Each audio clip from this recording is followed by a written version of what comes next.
Hello, good morning, students. Welcome to our classes. Today is now we study about the science chapter number 8, cell and structure and its function. Cell structure and its function, जो कि आपका chapter 8 है. इसमें हम आज cell क्या होती है इससे रिलेटेड बहुत सारी जानकारी यहाँ पर देखेंगे. तो बने रहें इस वीडियो में अंत तक. Okay, and now start. Class 8 का जो चैप्टर है cell and structure and its function. Now started. You have already learned that things around us are either living or non-living. आप ये पहले पढ़ चुके हो कि हमारे आसपास जो थिंग्स होती है वो लिविंग होती है और लिविंग होती है. Further you may recall that all living organism carry out certain basic function. Can we list this functions. मतलब जितने भी लिविंग होते हैं ना वो कुछ ना कुछ वर्क या फिर कुछ फंक्शंस करते हैं. और क्या क्या फंक्शंस करते हैं वो आप क्या, ठीक है, देखो. Different sets of organs perform the various function you have listed. मतलब हमारे बॉडी के जो डिफरेंट ऑर्गन्स हैं वो अलग अलग कार्य करते हैं. ठीक है, जैसे डाइजेस्टिव सिस्टम है वो फूड डाइजेस्ट करेगा, है ना. और रेस्पिरेटरी सिस्टम है वो रेस्पिरेशन है ना, ब्रीथिंग प्रोसेस को कंप्लीट करेगा. इस प्रकार in this chapter you shall learn about the basic structure unit of the organs. क्या आप ये सब जानते हो कि जो हमारे ऑर्गन्स होते हैं, ठीक है, इसका जो बेसिक स्ट्रक्चर क्या होता है, यानी कि ऑर्गन्स जो होते हैं वो किन से बने होते हैं. ठीक है, अगर आपको नहीं पता तो कोई बात नहीं, हम इस चीज़ को ही यहाँ पर डिस्कस करने वाले हैं. तो देखो, ऑर्गन्स जो होते हैं वो बेसिकली क्या बोलते हैं उनको, टिश्यूज से बने होते हैं. ऑर्गन्स किससे बने होते हैं? टिश्यूज से. और टिश्यूज किससे बने होते हैं? वो हमारे बेसिक फंडामेंटल यूनिट होती है जिसको हम सेल बोलते हैं, उससे बने होते हैं. यानी कि हम ये कह सकते हैं कि हमारी बॉडी का जो सबसे छोटा पार्ट होता है वो सेल होता है. अब देखो, सेल में भी कंपेयर टू ब्रिक्स, है ना. जैसे आप ईंट देखते हो, ब्रिक्स यानी ईंट जो होती है, ठीक है, उसमें जो ईंट क्या है, एक सेल की तरह काम करती है एक बिल्डिंग में. यानी कि जब हमारी बिल्डिंग को हम बनाते हैं तो हर ईंट एक सेल की तरह काम करती है. ठीक है, जिस प्रकार हमारी बिल्डिंग जो होती है वो बहुत सारी ब्रिक से मिलकर बनी होती है, इसी प्रकार हमारा जो बॉडी जो है वो बहुत सारी सेल से मिलकर बना होता है. ठीक है, यानी कि हमारा बॉडी सेल से मिलकर बना होता है. सेल से बनेंगे टिश्यू, टिश्यू से बनेगा ऑर्गन और ऑर्गन से मिलकर बनेगा बॉडी सिस्टम. ठीक है, ओके. तो similarly cells are assembled to make the body of every organism. Okay, now we are see about this discovery of the cell. देखो, सेल की डिस्कवरी कैसे हुई थी, यानी कि सबसे पहले सेल को कैसे खोजा गया था. तो देखो, रॉबर्ट हुक. ठीक है, ध्यान रखना ये चीज़, ये जो साइंटिस्ट है रॉबर्ट हुक, बिल्कुल ध्यान रखना सब लोग. रॉबर्ट हुक साइंटिस्ट थे जिन्होंने, ठीक है, 65 यानी कि ये हमारा ईयर है, इसमें सेल को डिस्कवर किया था. ठीक है, उन्होंने क्या किया था, देखो, observe slice of a cork under a simple magnifying device. उन्होंने मैग्नीफाइंग डिवाइस से स्लाइस की कॉर्क के अंदर इन सेल्स को सबसे पहले देखा था. Cork is a part of the bark of a tree. He took thin slice of the cork. उन्होंने बहुत पतली पतली छोटी छोटी जो है स्लाइस यहाँ पर उन्होंने देखी थी. And observe them under a microscope. और फिर इस माइक्रोस्कोप से उनको ऑब्जर्व किया. ही नोटिस्ड, उन्होंने नोटिस किया, ठीक है, कि पार्टीशन बॉक्सेज और compartments in the cork slice. देखो, आप फिगर देख सकते हो. तो ये जो इन्होंने ये जो स्ट्रक्चर दिया था, देखो इसमें फिगर में दे रखा है आपको कि जो छोटे छोटे जो पार्टीशन बन रहे हैं ना, ये देख रहे हैं आपको, मतलब नेट जैसे जो पार्टीशन बन रहे हैं, इनको इन्होंने क्या बोला था, cells. Okay, cork cells as observe by the Robert Hooke. यानी रॉबर्ट हुक के द्वारा जो कॉर्क सेल्स ऑब्जर्व किया गया था वो यहाँ पर देखा गया है. तो देखो, अब आपको यहाँ पर ये ध्यान रखना है कि सबसे पहले सन 1665 में रॉबर्ट हुक नाम के एक व्यक्ति थे जिन्होंने सेल्स को डिस्कवर किया था। सेल्स क्या होती है? सेल्स से स्मॉलेस्ट यूनिट होती है किसी भी बॉडी की। ओके, अब बॉडी है वो लिविंग भी हो सकती है और नॉन लिविंग भी हो सकती है। These boxes appear like a honeycomb, यानी कि इन बॉक्सेज में हनीकॉम्ब जैसे जाल, अभी बताया था ना मैंने, नेट जैसा स्ट्रक्चर था। ही also notice that one box was separated from the other by A wall, एक जो बॉक्स है तो दूसरी बॉक्स से सेपरेटेड था और पार्टीशन हो रहा था उनमें। तो hook coined the term cell, तो जो रॉबर्ट हुक थे उन्होंने इसको सेल बोला। तो व्हाट हुक के ऑब्जर्व एज बॉक्सेज और cell in the cork were actually dead cells. और हाँ, इम्पॉर्टेंट थिंग ध्यान रखो कि सबसे पहले जो रॉबर्ट हुक ने सेल्स को ऑब्जर्व किया था वो एक डेड सेल्स थी, यानी कि मृत सेल्स थी। ठीक है, डेड सेल्स थी। Cells of living organisms could be observed only after the discovery of the important microscope। और जो लिविंग थिंग्स की जो सेल थी ना वो माइक्रोस्कोप की डिस्कवरी हुई थी उसके बाद में ही ऑब्जर्व की गई थी। Very little was known about the cells of the next 150 years after Robert Hooke, यानी जो रॉबर्ट हुक ने सबसे पहले सेल को डिस्कवर किया था तो लिविंग जो सेल थी, रॉबर्ट हुक ने डेड सेल को डिस्कवर किया था और लिविंग सेल जो थी वो बाद में यानी 150 ईयर्स लेटर, ठीक है, ऑब्जर्वेशन हुआ था उसका। Today we know a lot of about the cell structure and its function, okay, because of improved microscope. और आज हम बहुत सारे सेल्स और इसके फंक्शंस को जान सकते हैं और वो सब किसकी बदौलत?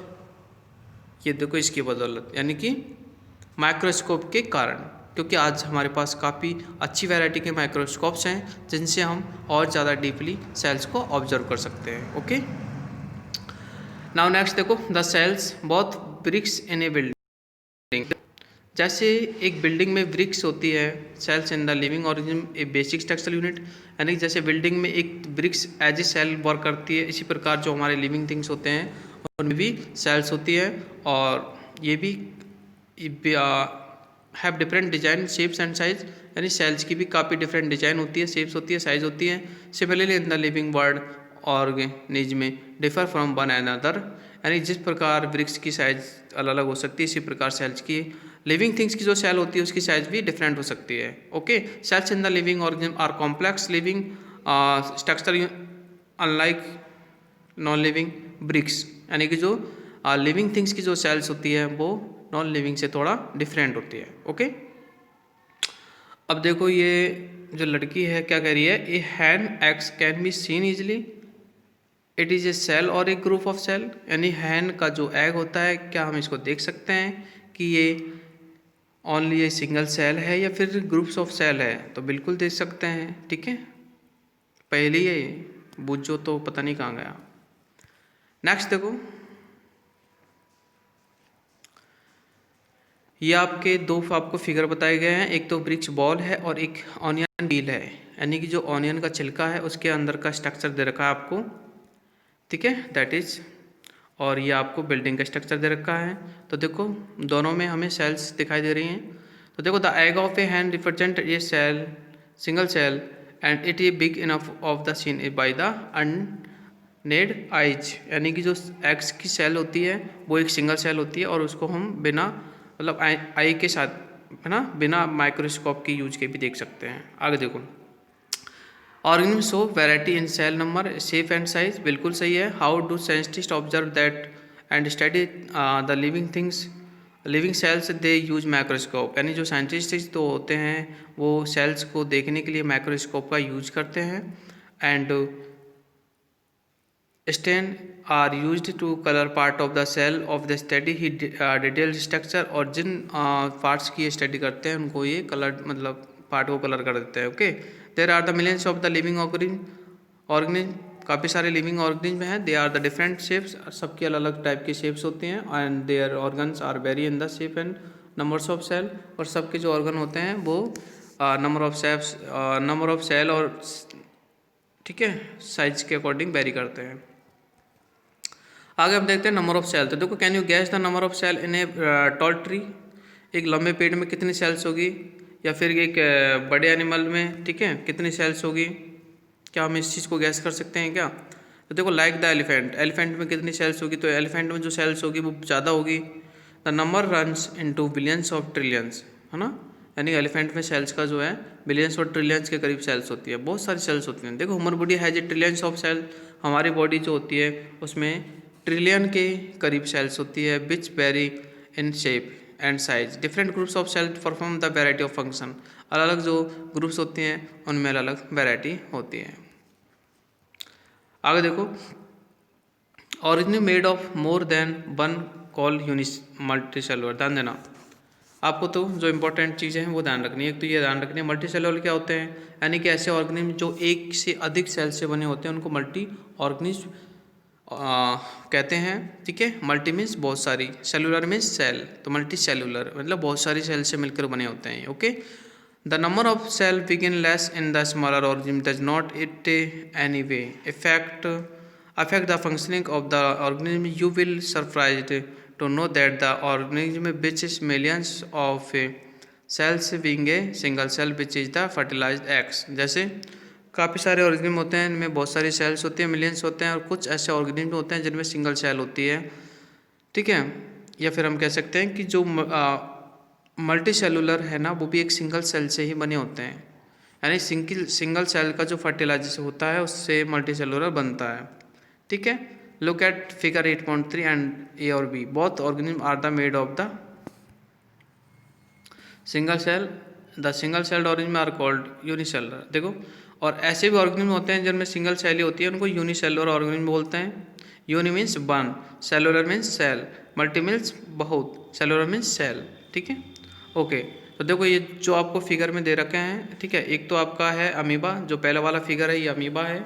अमीबा क्या है, यूनिसेलुलर है, मतलब सिंगल सेल होती है इसमें, एक से ज़्यादा सेल नहीं होती इसमें। और ये आपका पैरामीशियम है, ठीक है, ये भी आपका क्या है, सिंगल सेल है। तो ये दो ऐसे हमारे पास ऑर्गेनिज्म हैं, दो के सिंगल सेल वाले हैं। ध्यान से देख लो इनको, ठीक है, ओके। अब देखो, a single called organism perform all the necessary function that multicellular organism perform, यानी कि ऐसे ऑर्गेनिज्म जिनमें सिंगल सेल होती है वो भी सारे फंक्शंस को परफॉर्म करते हैं जैसे एक मल्टी सेलुलर ऑर्गेनिज्म करता है। ठीक है, a single celled organism like amoeba है कैप्चर एंड डाइजेस्ट फूड, यानी कि अमीबा भी भोजन को कैप्चर करता है यानी लेता है और उसको भी डाइजेस्ट करता है। अमीबा भी रेसिप्रायर करता है, अमीबा भी एग्जेक्ट करता है, अमीबा ग्रो भी करता है, अमीबा रिप्रोड्यूस भी करता है, मतलब जो हम काम करते हैं वो सारे ही सिंगल सेल वाले भी करते हैं। तो similar function in the multicellular organism are the carried out by the groups of the specialised cells. लेकिन फ़र्क इतना है कि हमारे अंदर जो है वो अलग अलग सेल्स के ग्रुप होते हैं, टिश्यूज़ होते हैं, कुछ ऑर्गन्स होते हैं, उनके द्वारा हमारे बॉडी का वर्क जो है परफॉर्म किया जाता है। ठीक है, चलो आज की क्लास में इतना ही हम पढ़ेंगे, फिर मिलते हैं हम अपनी नेक्स्ट क्लास में, और फिर हम नेक्स्ट क्लास में शेप्स ऑफ सेल के बारे में यहाँ पर डिस्कशन करेंगे। ओके, पॉइंट नोट आउट कर लो आप, हम अगली क्लास में शेप ऑफ सेल्स के बारे में पढ़ेंगे। ओके, चलो पार्ट 2 में। Okay, take care, have a nice day.